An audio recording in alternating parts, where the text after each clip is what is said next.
Let's get started. So whether you've ever joined us before, welcome. We really appreciate that you're here. There's a couple housekeeping items that we're going to run through as we talk through what makes collaboration click. So the first thing is that this session will be recorded. It will be on YouTube. You can see lots of great videos in previous live streams there. You can use the Q&A button, which many of you did earlier, to let us know about the chat issues. And make sure you change the button to chat to everyone so that everybody sees it. We do have a code of conduct. We just ask that you be kind, be good to each other, and we appreciate you all for being here. So today we're going to talk about our new collaboration report, what makes collaboration click.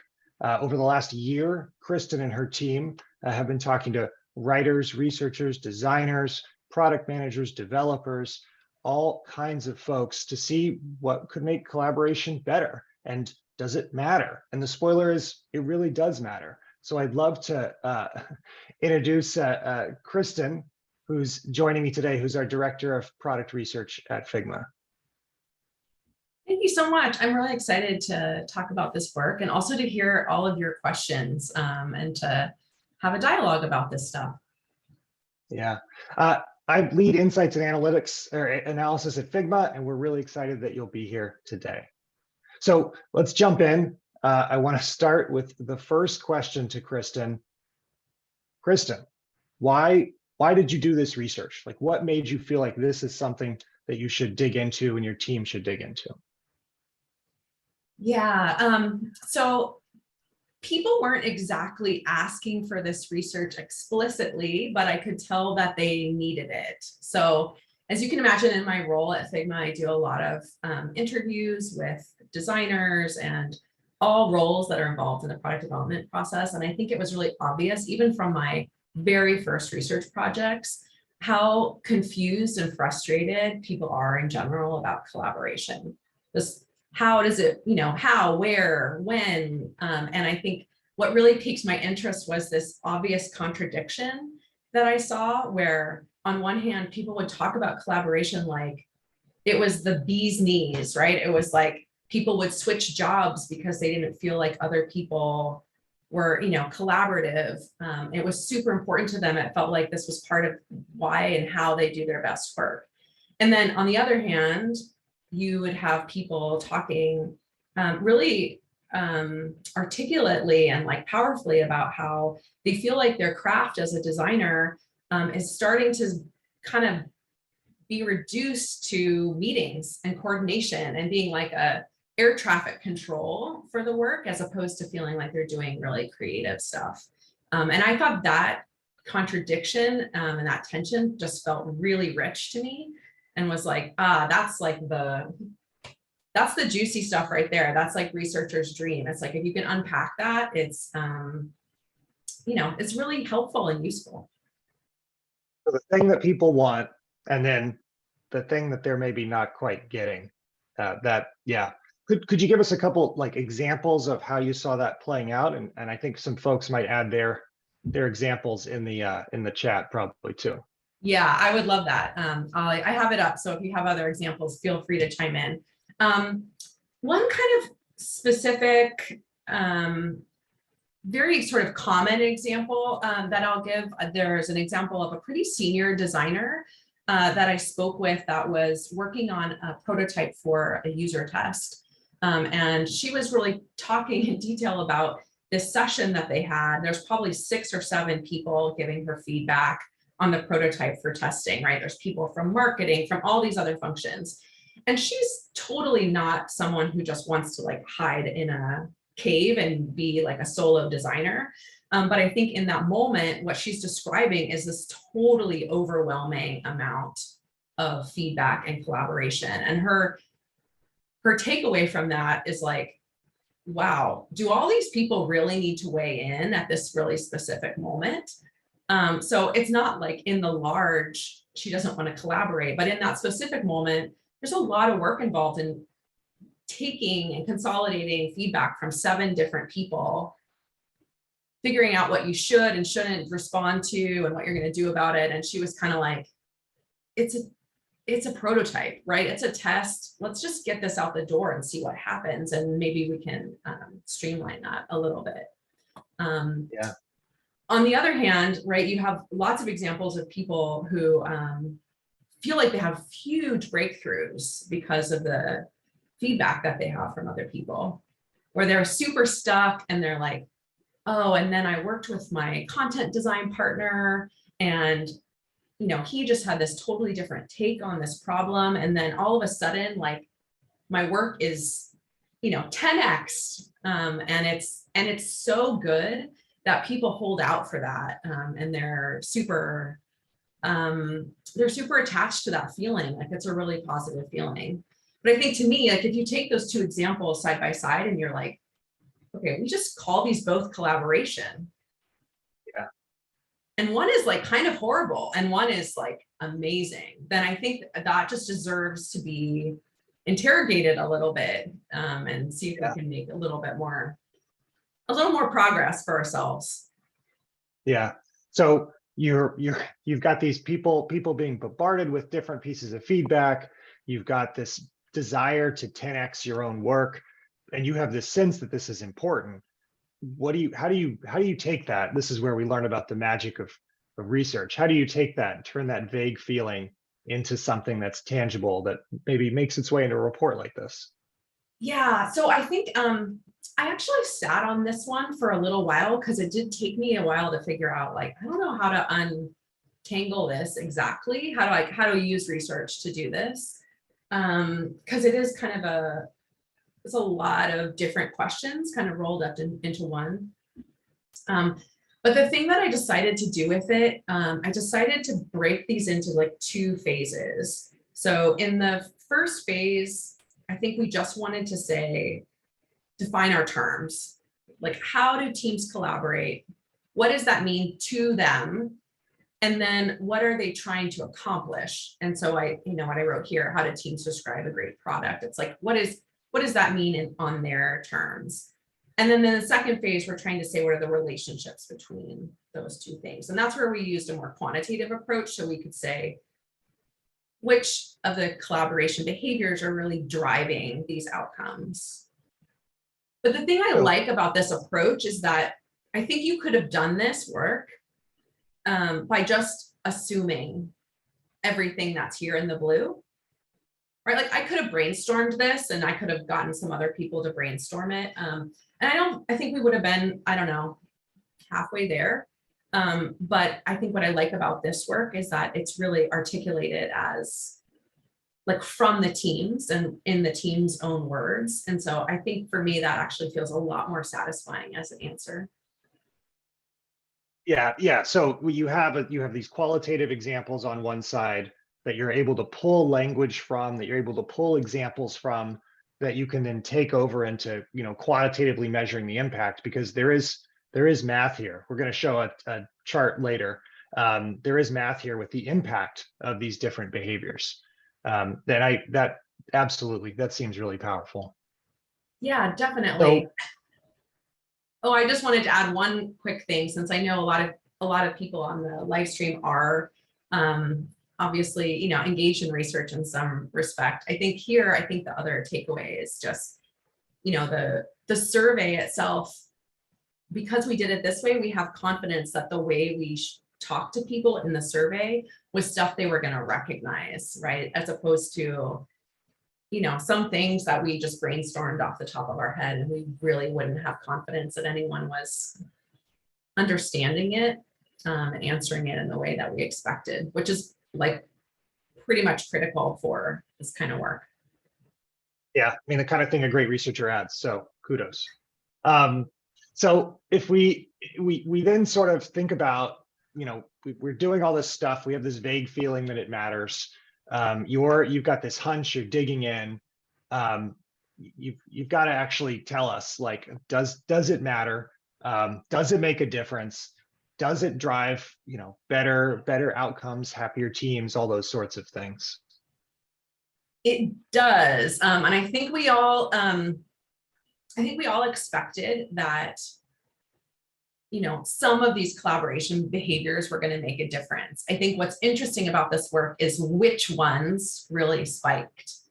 So we asked about, it's like over 20 different types of collaboration behaviors. And some of them are like being always available on your messaging apps, right? Or stand-ups, status updates, documentation, right? There's like a big range of things. But the things that really mattered and the things that stood out quantitatively in the survey are these 5. So co-creation was really important. This is like just getting in the doc together. Rapport, just humanness, feedback, getting a lot of feedback from other people, reflection, making time to hear what's working and not, and adapting, and then role clarity, who needs to be involved. And the thing that when I first saw these 5 that I thought was super interesting is that there's some kind of mushy stuff in here.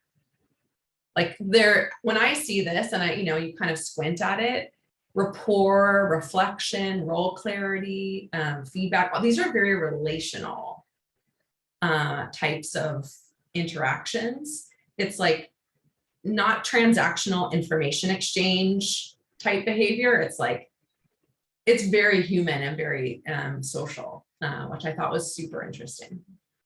So Thad is super interested in role clarity. I don't know if you want to talk for a minute more about that and what you see there. But they are in on the role clarity. There's a few others in there, but role clarity totally. seems But to people struck a nerve. Yeah, that makes a lot of sense to me. I think having done a lot of having talked to a lot of people in the product development space, I think a lot of these roles are not super well defined. Like it's a pretty young industry. And I don't know that everybody has the same kind of standards around what people expect from one another just based on their title. So just to be able to show up in a new organization and be like, I'm a UX designer, doesn't do it, right? It doesn't solve that role clarity problem. And so I think that makes sense that people, are really responding to that as like, yes, I would love to have that, right? Because that's the argument, the conversation around the seat at the table, right? Everyone wants a seat at the table. They want to be asked when it matters to them and when they have something to share, but they don't feel understood, right? For their strengths. Yeah. So you took these jumped out, but you said you listed off, 20 other things. And then I think you also, we have a chart here of what you tested them against, because these are, there's many other organizational behaviors that are happening as well. So maybe talk us through this. Tell us a little bit about what's happening here. Definitely. So I think the answer to this question, does collaboration matter? I was really motivated by this idea. I think if you just took collaboration behaviors on their own and said, which of these ones matter, then I don't think you're totally answering the question, does collaboration matter in the grander scheme of things? So I think what we included in this survey were the ones that are marked organization. There's a couple more, but you can see the ones that were actually statistically significant.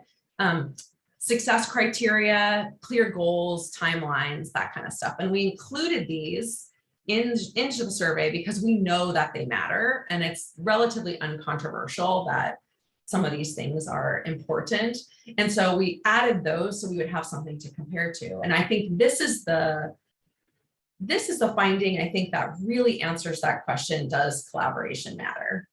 Because when you look at them, this co-editing one that's number 2 on this list, it's right up there, right? It's right up there with having good KPIs, which I think if you take a step back from that, you're like, whoa. Yeah.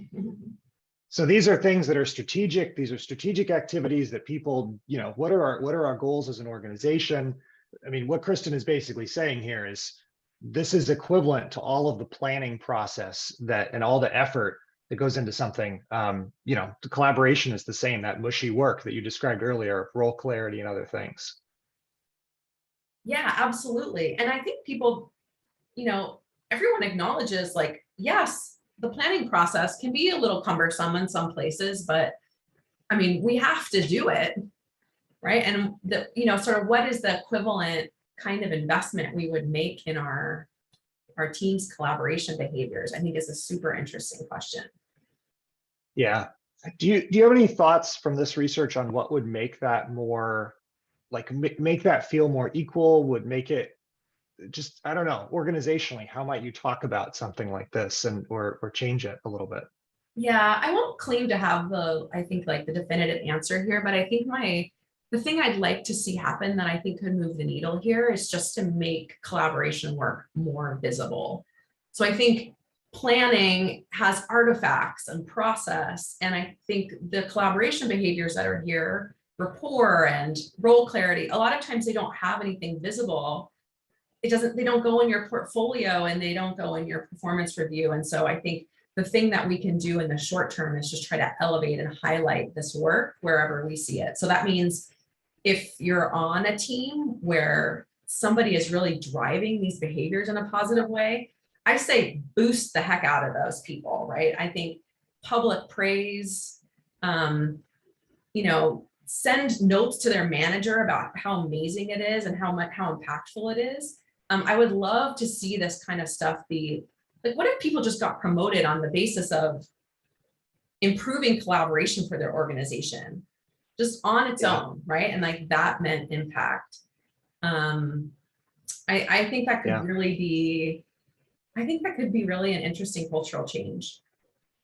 Yeah. So praise, public praise. Some questions in the chat about this impact percentage.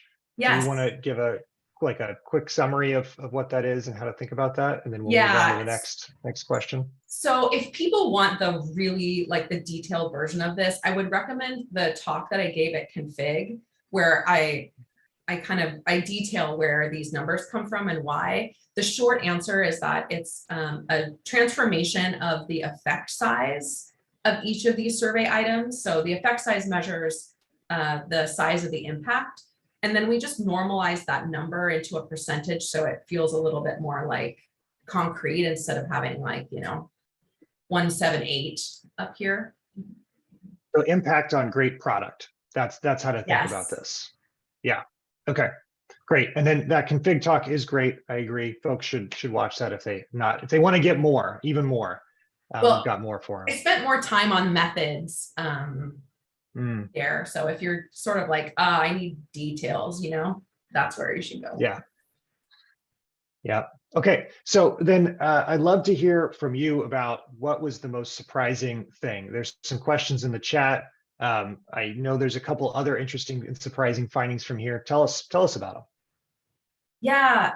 So one of the really, one of the most surprising things that I noticed really right away in that early qual version, the qual phase, was how different people's conception of collaboration was, right? There are some teams that think of their work as more or less like, I do my part, I pass it off to you, and my collaboration moment is me getting on a Zoom and showing you my work, and then maybe you give me some verbal feedback. And then there's other people who are just in there, you know, everybody's on top of each other. They're working really super closely and collaboratively. And so it's not just that people are doing different activities, but they also have different beliefs about what good looks like. So some people really prefer that model of more differentiated kind of autonomous work with periodic little, you know, check-ins. And then other people really just love a workshop and they can't get enough of it. And I think it's really because I guess I am kind of the workshop person, but I just found it really fascinating to hear the other perspective and to hear people talk about like, I just don't know why people keep inviting me to workshops, you know, and to really like hear alternative perspectives on things that you sort of assume are beautiful and good. And to just like get in touch with that perspective, you know? So self-described workshop aficionado, Cristen Torrey, here's from the other side. Why are you inviting me to all these workshops? What are you hoping to I thought it was accomplish? really, well, I mean, this is why I'm a researcher, right? I love hearing these kinds of perspectives, which are really different from mine. And then just trying to ask the question like, why, not why do you do it that way, but why do you do it that way? Tell me more. What else was surprising out of there? And then folks, keep asking your questions. We'll get to them at the end. We'll pepper them in throughout. So keep going. Yeah. I guess, related to what I just shared a little bit is I think there's really a time and a place. One of the things that I noticed was that people really like to have bounded types of collaboration. Like, so in a context of like an agency or something is a good example of this, but it happens in a lot of other places too. They've been doing a lot of co-creation work. And then there's this moment at the end where everybody gets their part to play in this final slide deck. And everyone gets like, the researcher gets their spot and the designer gets their spot and the engineer gets their spot. And there's something about that moment for people where they get to shine. So it's both, right? It's both like, okay, collectively, this whole deck is way more than the sum of just my work. And it's like together, we're much better together. But on the other hand, I love having this space that's just mine and to be seen for my unique contributions. And I love that. I mean, I think there's another kind of tension in there. So I think that makes sense that I would love it, but it's also, I think it's kind of lovely to be seen as a fully, as an expert in one particular thing, and then to combine your expertise with other people with very different types of skills. Yeah. I have to give full credit to Lynn in the comments. She made a comment just like that right before your thoughts. So Lynn, Good. you nailed it. Sorry, I did miss some there. I love these comments, but yeah. So lots of questions in here. What would you tell someone trying to navigate this today? There's lots of questions about that. I think people they're bought in, they've seen what you're talking about, that resonates with their experience. What's some tangible advice to give folks? Yeah, well, one more thing I'll say that I think is really optimistic about trying to get some of these collaboration behaviors up and running is that the 5 behaviors that I talked about, rapport, reflection, role clarity, co-creation, feedback, what we observed in the interviews was that the teams that were doing all 5 had this way, they each kind of reinforced each other. So I'll give you an example of what I mean. It's like, if you're doing co-creation and you're working together in the same document and you're really observing what other people are bringing to the problem, it's very natural and it's an easy next step for you to say, oh, I can really see what this person is good at and what I should be bringing them into, and places where they might not be interested in being involved. And then that actually makes it easier to know when to use them for co-creation in the future. And there's just like nice little virtuous cycle there. And I think that expands to all 5 of that sets. It's kind of like we were talking about it like, it's like firing on all cylinders. It's like once they're all working well, they reinforce each other and make it easier. And I think that the reason why I say that's optimistic is because I think you just need to get the ball rolling. So I think the place to start, like if all 5 of these are not working on your team right now, the thing that I think is the easiest lift to start with is the rapport one. So being able to say, okay, is there something here I can do that would help the team establish a sense of like, who are we outside of work?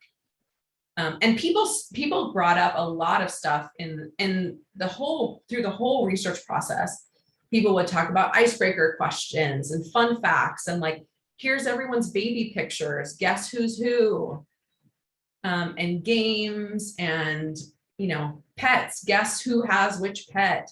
And I think this kind of stuff, it might sound cheesy to some folks, I don't know. But I think that people were able to really connect it to their willingness to ask people for help later.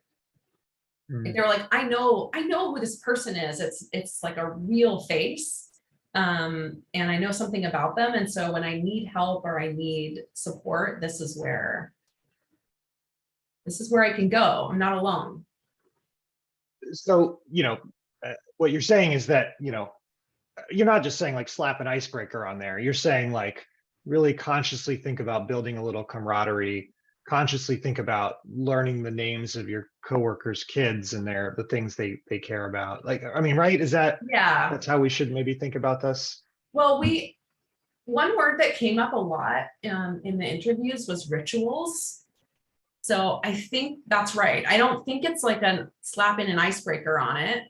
I think there's really a ritual around maintaining that connection and staying in touch. And so I think people know when it's performative. So I think that's important. And when you're trying to kick this off, not to make, to be like, this is an intentional ritual that we want to do because we want to invest in each other. As opposed to like, I'm just trying to get some cheap points for when I need help in the future or something, Yeah, cheap icebreaker points. Okay. I know. All right. Anything else you want to say about reflection before we move to the last question? And then folks, ask your questions. We'll get to audience questions in just a minute or so. I think the other point up on the slide is just about reflection and retros in particular. I think retros are similar to icebreakers.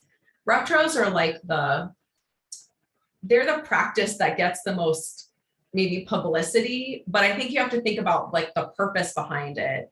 And this research suggests is that high performing teams don't just retro, but they adjust their behavior based on what's working. So it's like, how do you set up your retro moments to make them achieve this result of changing behavior? And I think you have to be really intentional about that too. And we can, in the Q&A, we can talk a little more about, maybe some techniques around that if people are more interested in that. Sounds great. The last question that we have here before we go to the audience questions, maybe just like a minute or two on the future, make some predictions. I don't know, have a little bit of fun, and then we'll go to the audience questions. What might this look like? Like how should we think about this?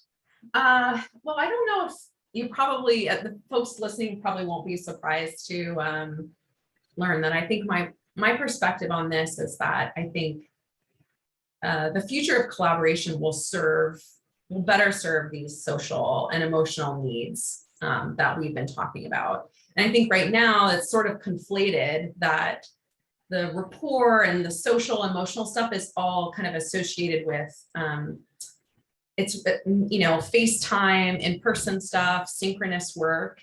And I don't know that we've fully translated those types of needs to our more asynchronous types of behaviors. And I think the future is definitely more asynchronous. And I think we just need to figure out how to establish and maintain relationships without relying exclusively on meetings. Yeah, so more hybrid, more asynchronous, and then you had a comment earlier about making praise more visible, trying to bring that social emotional need in. Great. Okay, so let's take a couple questions from folks. Let's start. Well, talking about research process, let's talk about that one. So this whole research process, start to end. Do you want to share a little bit about how long that took and how maybe Figma thinks about things like that?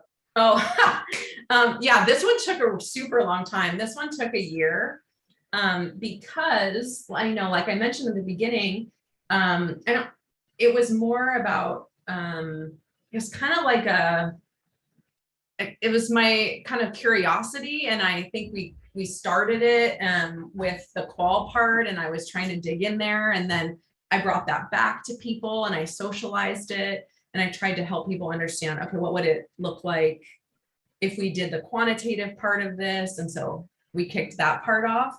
And as people who do these kind of big picture research projects know, I think just bringing everybody in, helping them understand what this would look like. I mean, this is the first work of its type at Figma. So it's a little bit of an experiment and a reflection moment. Would you say you collaborated?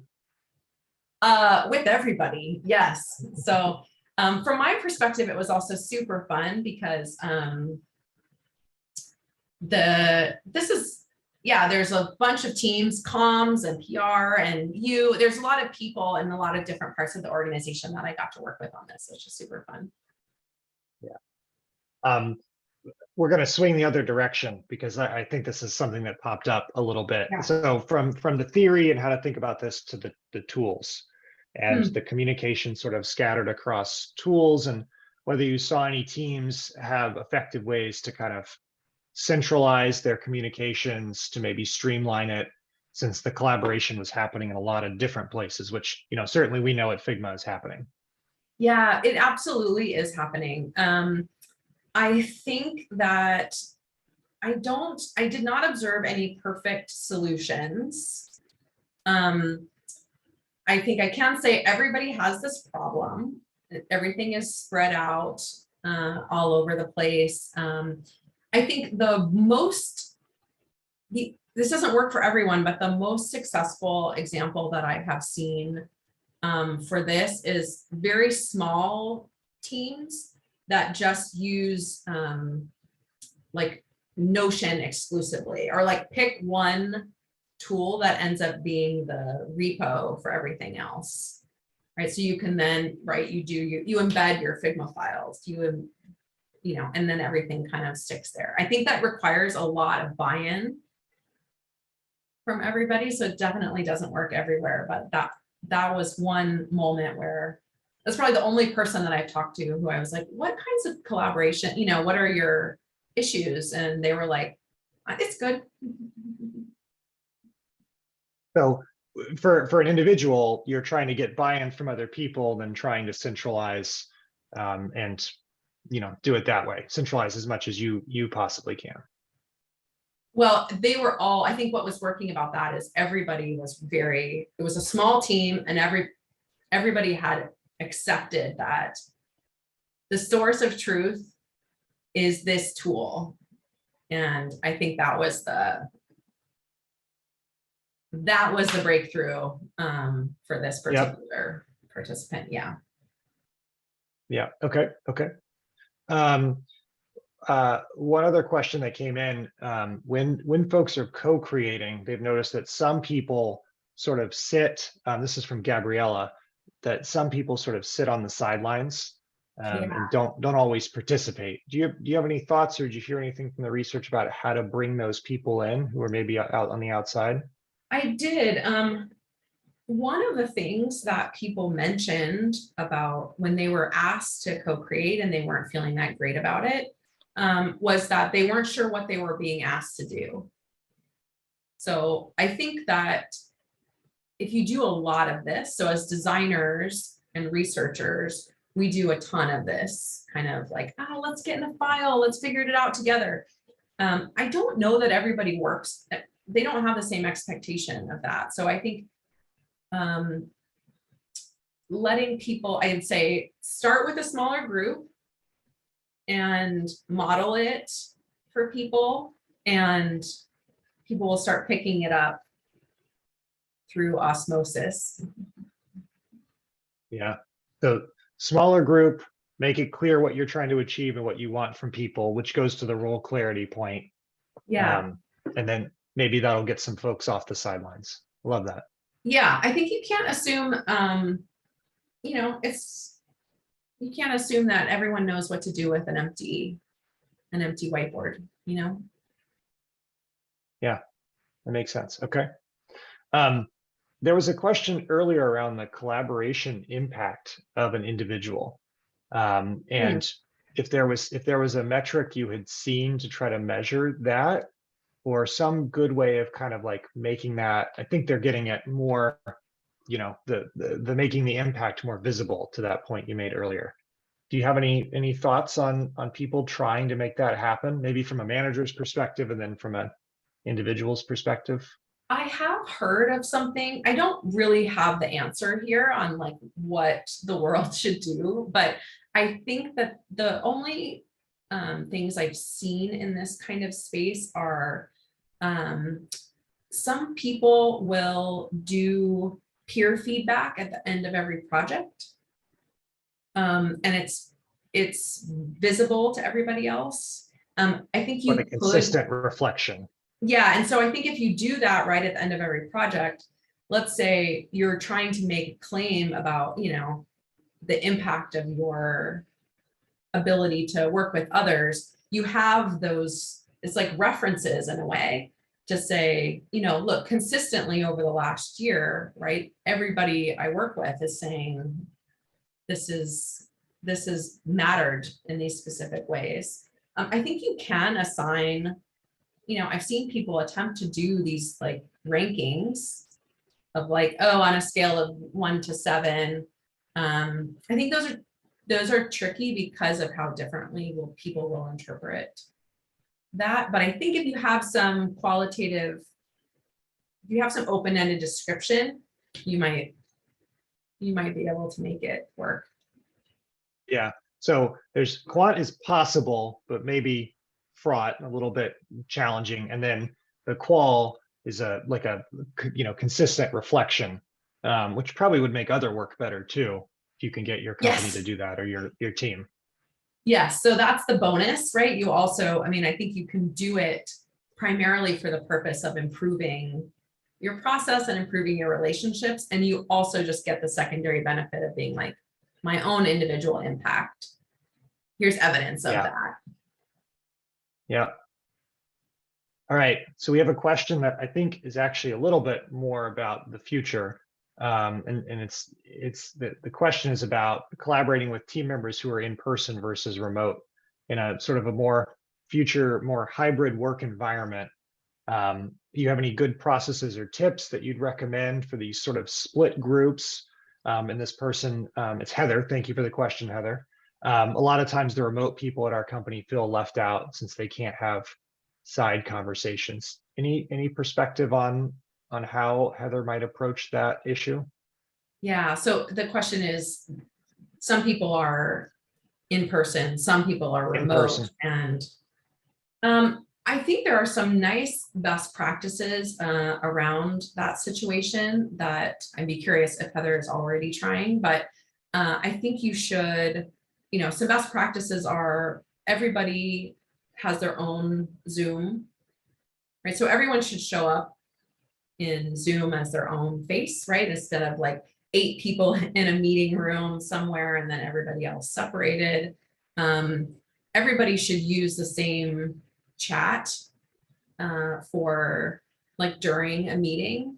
So I think that the principle is just that everyone should be surfaced in the same way in your tools, right? So you shouldn't have a in-person conversation and a remote people's conversation and constantly be like delineating that. You're talking there about like presence, like making the presence sort of feel similar between the different groups and the different people. Is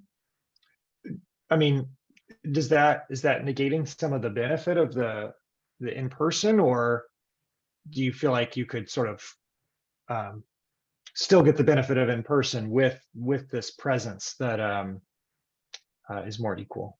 I think it does. Like if you look at one specific meeting and you say, well, am I really going to go in to the office in this meeting since we're trying to make sure that the meeting experience is equitable between remote and in person? Then I think, yeah, it probably is less valuable to be in person. But I think you have to trade that off with privileging everybody who's in the room. And I think that also feels off as well. So it's a question of, prioritizing, given this particular meeting and what you're maybe trying to accomplish. There was a question I wanted to, let's see where this.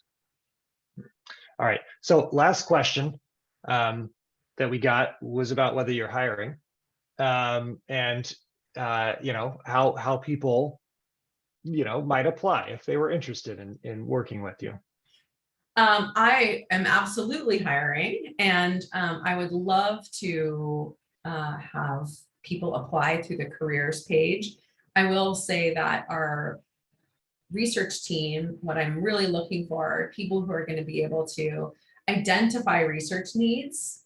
Doesn't have to be this grandiose of a project, but I'm really looking for people who want to be partners to the product teams and really pitch research that will reduce risk, and be proactive about that. So if that is you, I would especially encourage you. Great. That's great. Thanks everybody for joining. Thanks for all the different questions, the comments, the perspectives that were shared in the chat and the Q&A. Like we said, we'll get to all the questions that maybe we weren't able to get to. Future live streams, figma.com/events. We hope you'll join. And if you have suggestions, if you have ideas, if you have other topics that you want to see us cover, community@figma.com. We'd love to hear from you. Thanks everybody for joining. Thanks, everybody.